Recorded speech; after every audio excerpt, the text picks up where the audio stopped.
नमस्कार दोस्तों, स्वागत है आपका अपने RS. Education circle YouTube channel पर। दोस्तों, आज की इस क्लास में हम यूपी पुलिस के लिए जीके का प्रैक्टिस सेट नंबर 12 लेकर आए हैं, जो आपके एग्जाम्स के लिए बहुत ही महत्वपूर्ण होने वाला है। ठीक है, अगर साथियों आपने इससे पहले जो प्रैक्टिस सेट हो चुके हैं उनको नहीं देखा है तो जाकर देख लीजिए, जो आपके एग्जाम्स के लिए बहुत ही महत्वपूर्ण होने वाले हैं। ठीक है साथियों, ठीक है, तो बढ़ते हैं इसी के साथ क्वेश्चन की ओर। जो हमारा पहला क्वेश्चन दोस्तों पूछा गया है कि पहला राष्ट्रमंडल खेल कब आयोजित किया गया था। दोस्तों आप लोग बताएंगे जो पहला राष्ट्रमंडल खेल आयोजित किया गया था वह दोस्तों याद रखेंगे, यहाँ पर आपका राइट आंसर हो जाएगा 1930 ईस्वी में आयोजित किया गया था। ठीक है, याद रखेंगे, यहाँ पर आपका दोस्तों बी ऑप्शन बिल्कुल राइट होएगा। 1930 ईस्वी में हैमिल्टन हैमिल्टन शहर कनाडा में आयोजित किया गया था। ठीक है दोस्तों, याद रखेंगे, हैमिल्टन जो शहर है कनाडा में, वहाँ पर 1930 के राष्ट्रमंडल खेल सबसे पहले आयोजित किए गए थे, वह दोस्तों कनाडा में आयोजित किए गए थे। ठीक है, यहाँ पर आपका दोस्तों बी ऑप्शन बिल्कुल राइट रहेगा। 1930 ईस्वी में कनाडा के हैमिल्टन शहर में पहले राष्ट्रमंडल खेल आयोजित किए गए थे। ठीक है, उसी के साथ बढ़ते हैं दोस्तों क्वेश्चन नंबर 2 की ओर। क्वेश्चन नंबर 2 आपको पूछा गया है कि दिल्ली के किस सुल्तान ने टका और जीतल सिक्कों का प्रचलन किया था। दोस्तों आप लोग बताएंगे दिल्ली का ऐसा कौन सा सुल्तान था जिसने टका और जीतल सिक्कों का प्रचलन किया था। ठीक है, यहाँ पर दोस्तों आपका राइट आंसर हो जाएगा इल्तुतमिश। ठीक है, यहाँ पर ए ऑप्शन दोस्तों आपका बिल्कुल राइट रहेगा। इल्तुतमिश था, उसने दिल्ली का जो सुल्तान था उसने टका और जीतल सिक्कों का प्रचलन किया था। दोस्तों बात करते हैं यहाँ पर इल्तुतमिश की, तो इल्तुतमिश जो था वह शमसी वंश का एक शासक था। ठीक है, याद रखेंगे दोस्तों, यहाँ पर आपका ए ऑप्शन बिल्कुल राइट होएगा। शमसी वंश का दोस्तों यह शासक था इल्तुतमिश। ठीक है, बढ़ते हैं साथियों क्वेश्चन नंबर 3 की ओर। क्वेश्चन नंबर आपका 3 पूछा गया है कि मद्रास राज्य का नाम बदलकर क्या रखा गया था। दोस्तों आप लोग बताएंगे जो मद्रास राज्य है उसका नाम बदलकर क्या रखा गया था। तो याद रखेंगे, यहाँ पर दोस्तों आपका राइट आंसर हो जाएगा तमिलनाडु। ठीक है, याद रखेंगे, तो दोस्तों जो मद्रास राज्य उसका नाम बदलकर तमिलनाडु रख दिया गया था। यहाँ पर आपका दोस्तों बी ऑप्शन बिल्कुल राइट हो जाएगा।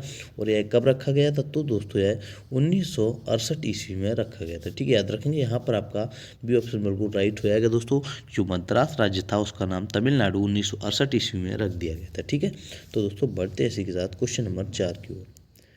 क्वेश्चन नंबर आपका 4 पूछा गया है कि भारतीय वन सर्वेक्षण का मुख्यालय कहाँ स्थित। दोस्तों आप लोग बताएंगे जो भारतीय वन सर्वेक्षण मुख्यालय स्थित है वह दोस्तों आपका राइट आंसर हो जाएगा देहरादून। ठीक है, तो याद रखेंगे जो भारतीय वन सर्वेक्षण का हेडक्वार्टर दोस्तों स्थित है वह दोस्तों देहरादून में स्थित है। ठीक है, यहाँ पर आपका दोस्तों डी ऑप्शन बिल्कुल राइट हो जाएगा, देहरादून में इसका हेडक्वार्टर स्थित है। ठीक है, क्वेश्चन नंबर दोस्तों आपका 5 पूछा गया है कि पृथ्वी की जुड़वा बहनें कहे जाने वाले ग्रह का नाम बताइए। दोस्तों इनमें आपको 4 ऑप्शंस को देखना है, उसके बाद बताना है कि जो पृथ्वी की जुड़वा बहन किस ग्रह को कहा जाता है। तो ठीक है, यहाँ पर दोस्तों आपका राइट आंसर हो जाएगा ऑप्शन ए। ठीक है, याद रखेंगे जो शुक्र ग्रह है दोस्तों उसको पृथ्वी की जुड़वा बहन कहा जाता है। ठीक है, ए ऑप्शन दोस्तों आपका बिल्कुल राइट हो जाएगा, जुड़वा बहन पृथ्वी की शुक्र ग्रह को कहा जाता है। ठीक है, तो इसी के साथ बढ़ते हैं दोस्तों क्वेश्चन नंबर 6 की ओर। क्वेश्चन नंबर आपका 6 पूछा गया है कि नोबेल पुरस्कार प्राप्त करने वाला प्रथम भारतीय कौन था। दोस्तों आप लोग बताएंगे जो नोबेल पुरस्कार प्राप्त करने वाला जो प्रथम भारतीय था वह दोस्तों या किसने सबसे पहले नोबेल पुरस्कार भारत में प्राप्त किया था। ठीक है, तो याद रखेंगे यहाँ पर आपका राइट आंसर दोस्तों हो जाएगा रविंद्रनाथ टैगोर। ठीक है, सी ऑप्शन आपका दोस्तों बिल्कुल राइट हो जाएगा, रविंद्रनाथ टैगोर जी ने प्रथम नोबेल पुरस्कार विजेता थे। ठीक है, यहाँ इन्होंने जो प्रथम बार नोबेल पुरस्कार जीता था वह भारतीय थे जिन्होंने प्रथम नोबेल पुरस्कार जीता था। ठीक है, यहाँ पर आपका दोस्तों सी ऑप्शन बिल्कुल राइट हो जाएगा। क्वेश्चन नंबर आपका 7 पूछा गया है कि कौन सा राज्य भारत के सबसे पूर्वी भाग पर स्थित है। दोस्तों आप लोग बताएंगे जो भारत के सबसे पूर्वी भाग पर स्थित राज्य है वह कौन सा है। ठीक है, यहाँ पर दोस्तों आपका राइट आंसर हो जाएगा जो पूर्वी भाग पर स्थित सबसे राज्य है वह दोस्तों यहाँ पर अरुणाचल प्रदेश है। ठीक है, याद रखें अरुणाचल प्रदेश दोस्तों पूर्वी भाग पर स्थित एक राज्य है। ठीक है, तो बढ़ते हैं दोस्तों इसी के साथ क्वेश्चन नंबर 8 की ओर।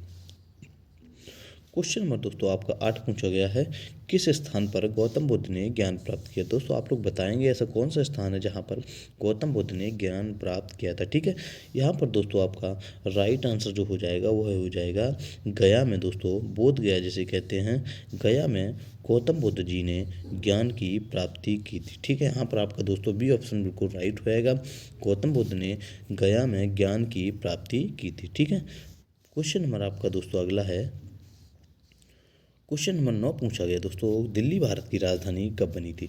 तो आप लोग बताएंगे जो दिल्ली है दोस्तों वह भारत की राजधानी कब बनी थी, इससे पहले राजधानी कहाँ थी भारत की ये भी बताएंगे। ठीक है, तो आपका दोस्तों राइट आंसर जो हो जाएगा वह हो जाएगा 1911 ईस्वी में। ठीक है, तो दोस्तों याद रखेंगे 1911 ईस्वी में दिल्ली की राजधानी बनी थी। ठीक है, उसकी पहले जो राजधानी थी दोस्तों भारत की वह कलकत्ता थी। ठीक है, याद रखेंगे दिल्ली से पहले जो भारत की राजधानी थी वह दोस्तों कलकत्ता थी।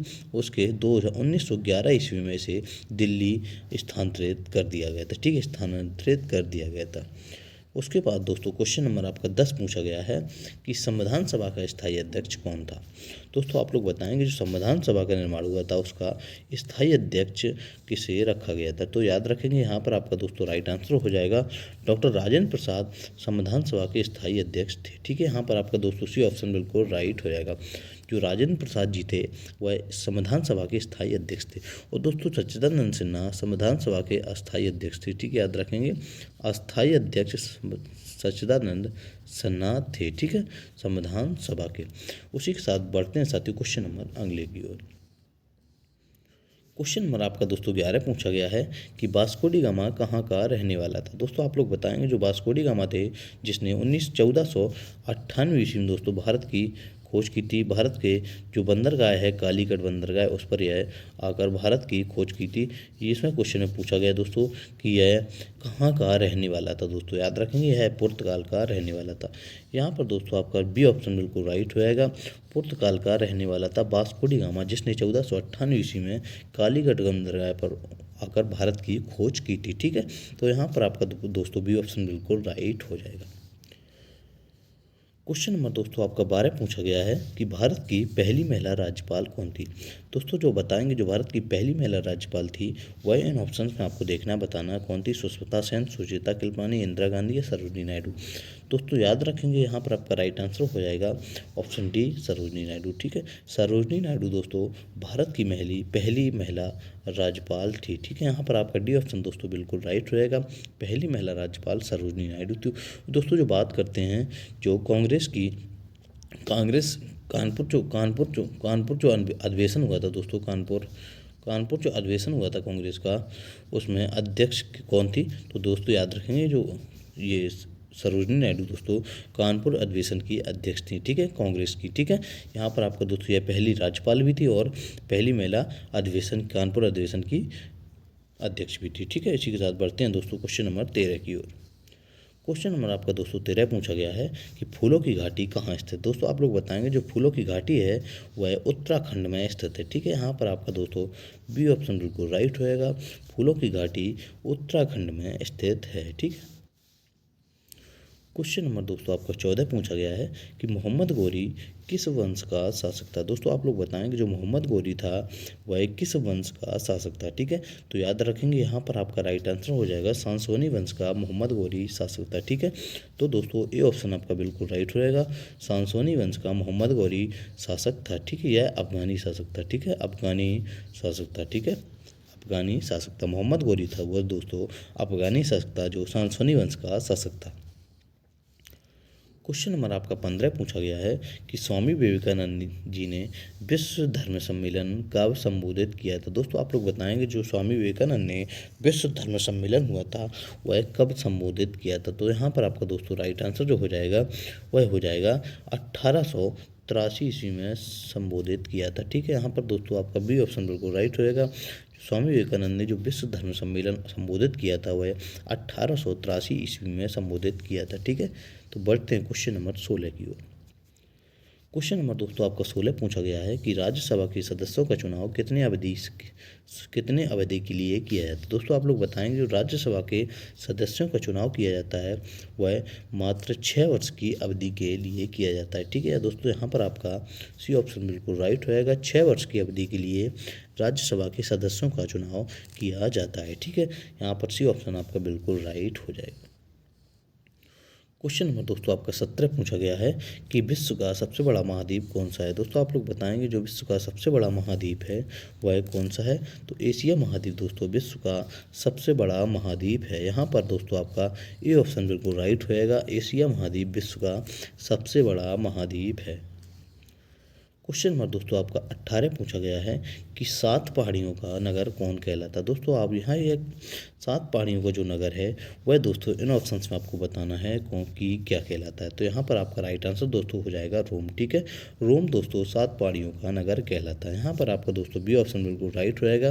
दोस्तों सभी क्वेश्चंस एग्जाम के पॉइंट ऑफ व्यू से बहुत ही महत्वपूर्ण है। ठीक है, यह क्लास साथियों यूपी पुलिस के एग्जाम्स के लिए बहुत ही इंपॉर्टेंट होने वाली है। तो क्लास को पूरा देखिएगा और अगर आप चैनल पर न्यू है चैनल को जरूर सब्सक्राइब कर लीजिएगा जिससे आने वाली सभी वीडियो का अपडेट आपको मिलता रहे। ठीक है, तो दोस्तों यहाँ पर 7 पहाड़ियों का जो नगर है वह रोम है। ठीक है, तो बढ़ते हैं क्वेश्चन नंबर 19 की ओर।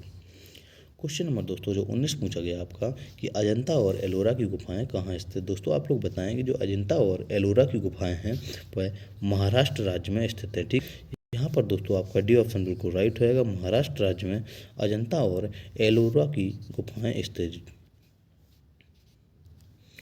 क्वेश्चन नंबर आपका दोस्तों 20 पूछा गया है कि रेणुका अभ्यारण्य कहाँ स्थित है। दोस्तों आप लोग बताएंगे जो रेणुका अभ्यारण्य है वह हिमाचल प्रदेश में स्थित है। ठीक है दोस्तों, याद रखेंगे यहाँ पर आपका राइट आंसर ऑप्शन सी हो जाएगा। हिमाचल प्रदेश में रेणुका अभ्यारण्य स्थित है। ठीक है, क्वेश्चन नंबर दोस्तों आपका 21 पूछा गया है कि इलेक्ट्रॉन की खोज किसने की। दोस्तों बहुत ही महत्वपूर्ण क्वेश्चन है, एग्जाम्स में कई बार ये क्वेश्चन आ चुका है। ठीक है, जो इलेक्ट्रॉन की खोज की थी वह जे थॉमसन ने की थी। ठीक है, याद रखेंगे यहाँ पर आपका दोस्तों ए ऑप्शन बिल्कुल राइट रहेगा। जे थॉमसन ने इलेक्ट्रॉन की खोज की थी। ठीक है, क्वेश्चन नंबर दोस्तों आपका 22 पूछा गया है कि भारत में पशुओं का मेला सबसे बड़ा कहाँ लगता है। दोस्तों आप लोग बताएंगे जो भारत में पशुओं का सबसे बड़ा मेला लगता है वह सोनपुर बिहार में लगता है। ठीक है, याद रखेंगे यहाँ पर आपका ये ऑप्शन बिल्कुल राइट होएगा। सबसे बड़ा जो पशुओं का मेला लगता है वह भारत में सोनपुर बिहार में लगता है। ठीक है, याद रखेंगे यहाँ पर आपका दोस्तों ये ऑप्शन बिल्कुल राइट हो जाएगा। क्वेश्चन नंबर आपका दोस्तों 23 पूछा गया है। महत्वपूर्ण क्वेश्चन है यह कि रेगुलेटिंग एक्ट कब लागू हुआ था। दोस्तों आप लोग बताएंगे जो रेगुलेटिंग एक्ट है वह कब लागू हुआ था। तो याद रखेंगे यहाँ पर आपका दोस्तों राइट आंसर हो जाएगा 1773 ईस्वी में रेगुलेटिंग एक्ट लागू हुआ था। ठीक है दोस्तों, यहाँ पर आपका ए ऑप्शन बिल्कुल राइट हो जाएगा। रेगुलेटिंग जो एक्ट है वह 1773 ईस्वी में पारित हुआ था। ठीक है, क्वेश्चन नंबर दोस्तों आपका 24 पूछा गया है कि विश्व व्यापार संगठन का मुख्यालय कहाँ है स्थित। दोस्तों आप लोग बताएंगे जो WTO जिसको कहते हैं उसका हेडक्वार्टर कहाँ स्थित है। तो याद रखेंगे यहाँ पर आपका दोस्तों राइट आंसर हो जाएगा। WTO का जो हेडक्वार्टर है वह दोस्तों जिनेवा स्विट्जरलैंड में स्थित है। ठीक है, याद रखेंगे यहाँ पर आपका दोस्तों टी ऑप्शन बिल्कुल राइट होएगा। जिनेवा स्विट्जरलैंड में WTO का हेडक्वार्टर स्थित है। ठीक है, यहाँ पर दोस्तों आपका डी ऑप्शन बिल्कुल राइट होएगा। जो WTO की बात करते हैं तो इसकी स्थापना 1 जनवरी 1995 ईस्वी में हुई थी। ठीक है दोस्तों, 1 जनवरी 1995 ईस्वी में WTO की स्थापना हुई थी। ठीक है, तो बढ़ते हैं साथियों क्वेश्चन नंबर 25 की ओर। क्वेश्चन नंबर 25 आपका पूछा गया है कि जनगण मन को संविधान ने कब राष्ट्रगान घोषित किया था। दोस्तों आप लोग बताएंगे जो जनगण मन है हमारा राष्ट्रगान उसको संविधान ने कब राष्ट्रगान घोषित किया था। तो याद रखेंगे 1950 ईस्वी में दोस्तों घोषित किया था। ठीक है, यहाँ पर आपका दोस्तों राइट आंसर हो जाएगा 24 जनवरी 1950। ठीक है, 24 जनवरी दोस्तों 1950 को राष्ट्रगान घोषित किया था संविधान ने। ठीक है, यहाँ पर आपको दोस्तों बिल्कुल डी ऑप्शन बिल्कुल राइट हो जाएगा। ठीक है, तो दोस्तों आज की क्लास यहीं पर समाप्त होती है। अगर आपको वीडियो अच्छा लगा तो वीडियो को लाइक कीजिएगा, अपने दोस्तों के साथ शेयर कीजिएगा। ठीक है, अगर आप चैनल पर न्यू है चैनल को सब्सक्राइब कर लीजिएगा जिससे आने वाली सभी वीडियो का अपडेट आपको मिलता रहे। Thank you class.